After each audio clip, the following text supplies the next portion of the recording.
Change management.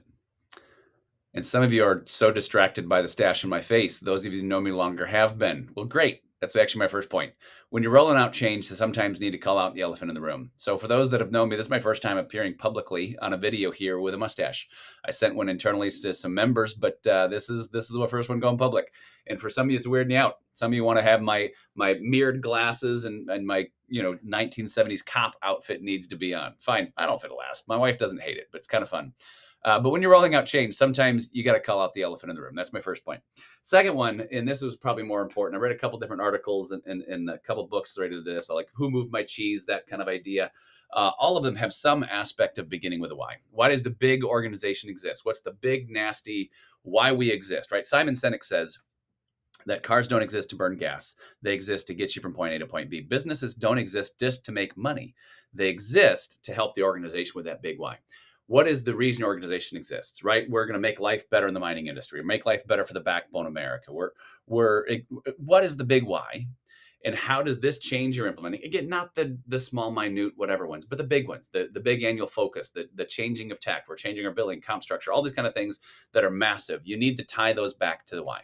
So that's number one. Call out the elephant in the room. Number two, begin with the why.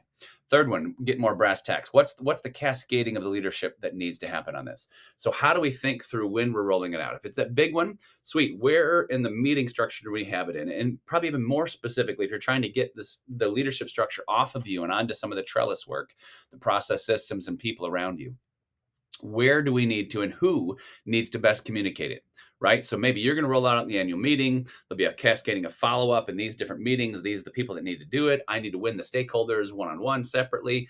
Again, but who and where and how do we cascade this through the organization to get the most buy-in? Which leads us to point number four. Where there is no weigh-in, there's no buy-in. So I was a part of an organization once where they rolled out a pretty substantial change, and I was on executive leadership, and I found out at the same time everybody else did.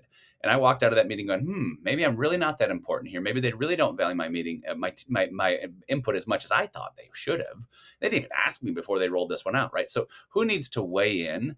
And my language on that I'd suggest was, hey, we got a 90% baked idea. I was just talking to somebody. I thought through this. How did it come about? I wanted to get your opinion before we did much more with this. What are we not thinking through? What do we need to see? How do we need to roll it out? Who needs to be involved? What changes should we make, right? And let them at least weigh in on that. Even if they disagree with the idea, at least I got my chance to say it and go, hey, nope, sorry, we're just going to go through it. I make an executive decision. How do you make your leadership structure? But at least let your key people weigh in on the decision before you roll it out. Again, call out the elephant in the room, begin with why, think through how we cascade it down, and fourthly, who needs to weigh in before we roll it out.